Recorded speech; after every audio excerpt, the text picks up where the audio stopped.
They were co-writing literary darlings until they hit a plot hole that turned their lives upside down.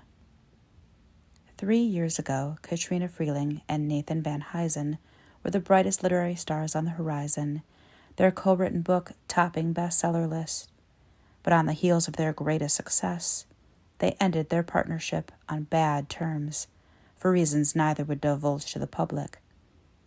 They haven't spoken since, and never planned to, except they have one final book due on contract. Facing a crossroads in their personal and professional lives, they're forced to reunite.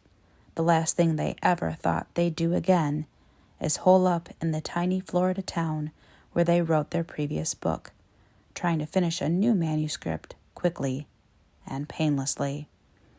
Working through the reasons they've hated each other for the past 3 years isn't easy, especially not while writing a romantic novel. While passion and prose push them closer together in the Florida heat, Katrina and Nathan will learn that relationships, like writing, sometimes take a few rough drafts before they get it right. Chapter 1. Katrina. The bookstore is nothing like I remember. They've remodeled. White paint covering the exposed bricks. Light gray wooden shelves where there once were old metal ones. Cute candles and Jane Austen tote bags occupy the front table instead of used books. I shouldn't be surprised it looks different. I've pretty much given up buying books in public in the past 3 years, including from forwards, where I've only been once despite the bookstore being 15 minutes from our old house in Los Angeles' Hancock Park. I don't like being recognized, but I love books. Doing my book buying online has been torture. Walking in, I eye the bookseller. She's in her early 20s, not much younger than me. Her brown hair is up in a messy bun, her green nose piercing catching the overhead lights. She doesn't look familiar. When she smiles from the checkout counter, I think I'm in the clear. I smile back, walking past the bookseller's shelf, only once since imposingly right in the middle. Its textured blue cover with clean white typography, instantly identifiable. I ignore the book while I move deeper into the store. This visit is something my therapist's been pushing me to do for months. Exposure therapy. Conditioning myself to once more find comfortable the places I used to love. Pausing in the fiction section, I collect myself, remembering I'm doing fine. I'm calm. I'm just me, looking for something to read, with no expectations pressing on my shoulders. It stresses, jackhammering in my chest. Covers run past me in rows, each waiting to be picked out. Everything is crisp with the scent of pages. I knew the Los Angeles independent bookstore scene well when Chris proposed we move here from New York for the job he was offered in the book department for one of Hollywood's biggest talent agencies. Each shop is varied and eccentric, indignant icons of literacy in a city people say never reads, which is why I've hated avoiding them. The past 3 years have been a catalog of chances, facing realities of the life I no longer knew if I wanted, and the one I decided I didn't. I've had to remember the quiet joys of my ordinary existence, and in doing so, I've had to forget. Forget how my dreams hit me with devastating impact. Forget how horrible I feel coming close to what I once wanted. Forget Florida. Everything's different now, but I pretend it's not. The bookstore is part of the pretending. When I lived in New York on my own, before Chris, I would walk to Greenpoint's independent bookstores in the summer, sweating into the shoulder strap of my bag, and imagine the stories and the spines, wondering if they'd lend me inspiration, fuel for the creative fire I could never douse. Reading wasn't just enjoyment. It was studying. I don't study now, but I never lost the enjoyment. I guess it's too integral a piece of me. Reading and loving books are the fingerprints of who I am. No matter how much I change, they'll stay the same, betraying me to myself for the rest of my life, and bringing me into this bookstore, wanting to find something new to read until Chris gets home in the evening. Can I help you find something? I hear the bookseller's voice behind me. Instinctive nerves tighten my posture. I turn, hesitant, while she watches me welcoming me. I wait for the moment I've been dreading since I decided earlier today I needed something new to read tonight. Why should I wait for delivery? The moment doesn't come. The bookseller's expression doesn't change.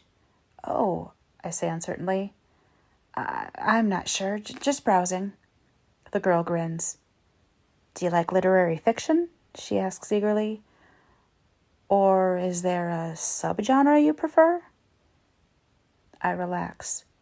The relief hits me in a rush. This is great. No, wonderful. She has no idea who I am. It's not like people overreact in general to seeing celebrities in Los Angeles, where you might run into Christy Teigen outside Whole Foods or Seth Rogen in line for ice cream. Not that I'm a celebrity. It's really just bookstores where the possibilities of prying questions or over-eager fans worry me. If this bookseller doesn't know who I am, I've just found my new favorite place. I start imagining my evening in eager detail, curling up with my new purchase on the couch, toes on the white fur rug, gently controlling James Joyce so his paws don't knock green tea everywhere, and stroking him until he purrs. Yeah, literary fiction generally. Contemporary fiction more specifically, I say, excitement in my voice now. I'm going to enjoy telling Chris tonight that I went to Forwards and no one knew who I was. It'll probably piss him off. I don't care. I'll be reading while he's working out his frustration on his Peloton bike. I have just the thing, the girl says. She's clearly delighted to have a customer who wants a recommendation. When she rushes off, my nerves wind up once more. The horrible thought hits me. What if she returns, excited to pitch me the book she's chosen, and she's holding only once? I don't know what I'd say. The couple seconds I have right now aren't enough for me to come up with even the first draft of how I could extract myself from the conversation. Instead, it's worse. Try this. The clerk thrusts the hardcover she's chosen toward me. It came out last week. I read it in, 2 days. Under the one-word title, Refraction, imposed over moody black and white photography, I read the name. Nathan Van Huysen. I look to where she got the book from, and I don't know how I didn't notice when I walked in. The cardboard display near the front of the store holds rows of copies, waiting patiently for customers, which tells me 2 things: high publisher expenditure, and it's not selling.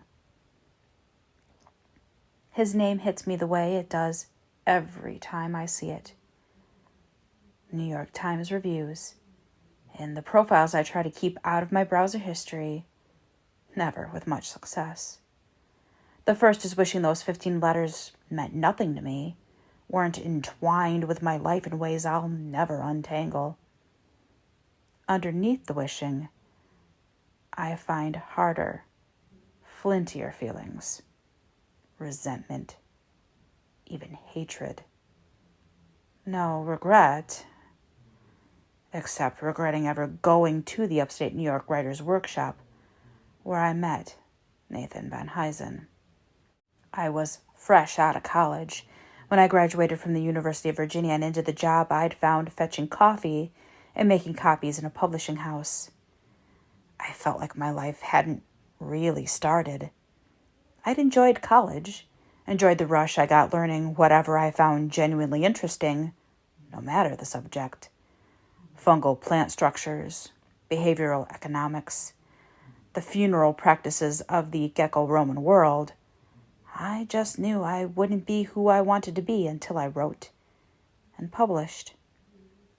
Then I went upstate and found Nathan, and he found me. I remember walking out of the welcome dinner, hugging my coat to my collar in the cold, finding him waiting for me. We'd met earlier in the day, and his eyes lit up when he caught me leaving the restaurant. We introduced ourselves in more depth. He mentioned he was engaged. I hadn't asked. I was single. I didn't volunteer the information. It wasn't like that between us. While we walked out to Susquehanna River Bridge in the night wind, we ended up exchanging favorite verses of poetry, reading them from online on our phones. We were friends. For the whole lot of good it did us. When I take the copy of Refraction, the clerk's voice drops conspiratorially. It's not as good as Only Once, but I love Nathan Van Huysen's prose. I don't reply, not wanting to say out loud his prose was the first thing I noticed about him. Even at 22, he wrote with influences fused perfectly into his own style, like every English course he'd ever taken. And Nathan had taken quite a few, was flowing out of his fingertips. It made me feel the things writers love to feel, inspired and jealous. In my silence, the clerk's expression changes. Wait, she continues, you have read Only Once, haven't you? I say, struggling with how to reply. Why is conversation way easier on the page? If you haven't, she starts towards the bestseller shelf to fetch the paperback. I know what'll happen when she catches sight of the back cover. Under the embarrassingly long list of starred reviews, she'll see the author photos. Nathan's blue eyes beneath the immaculate black waves of his hair, the dimple he only trots out for promotional photos and press tours. Then, next to him, she'll find his co-author, Katrina Freeling. Young woman, sharp shoulders, round features, full eyebrows she honestly loves, professionally done makeup, dark brown hair pressed and polished, nothing like it looks when she steps out of the shower or she's reading on the patio on sweaty summer days. The differences won't matter. The bookseller will recognize the woman right in front of her. My capacity for speech finally returns. No, I've read it, I manage. Of course, the girl gushes. Everyone's read it. Well, Refraction is one of Nathan Van Huysen's solo books. Like I said, it's good, but I wish he and Katrina Freeling would go back to writing together. I've heard they haven't spoken in years, though. Freeling doesn't even write anymore. I don't understand how this girl is interested enough in the writing duo to know the rumors without identifying one of them in her bookstore. It might be because I haven't done many signings or festivals in the past 3 years. Following the very minimal promotional schedule for Nathan's and my debut novel, Connecting Flights, and then the exhausting release tour for our second, Only Once, during which I made my only previous visit here to Forwards. I more or less withdrew from writerly and professional events.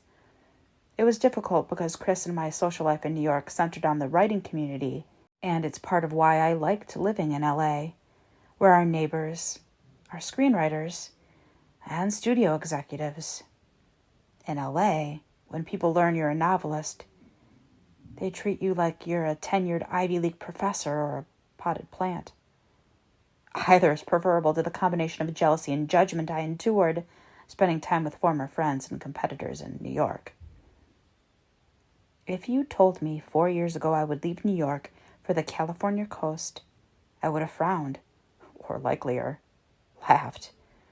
New York was the epicenter for dreams like mine and Nathan's. But I didn't know then the publication of Only Once would fracture me and leave me reassembling the pieces of myself into someone new, someone for whom living in Los Angeles made sense. While grateful the Forwards bookseller hasn't identified me, I would have had one of those politely exciting conversations, signed some copies of Only Once, then left without buying a book. I don't know how to navigate hearing my own professional life story secondhand. Oh, well, I fumble. That's too bad. No more browsing for me. I decide I just want out of this conversation. I know. The girl's grin catches a little mischievousness. I wonder what happened between them.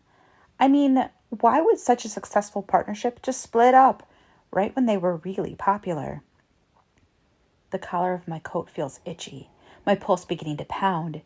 This is my least favorite topic. Like, ever. Why did you split up? I've heard the rumors. I've heard them from graceless interviewers, from comments I've happened to notice under online reviews. I've heard them from Chris. If they're to be believed, we grew jealous of each other, or Nathan thought he was better than me, or I was difficult to work with, or we had an affair. There had been speculation before our split.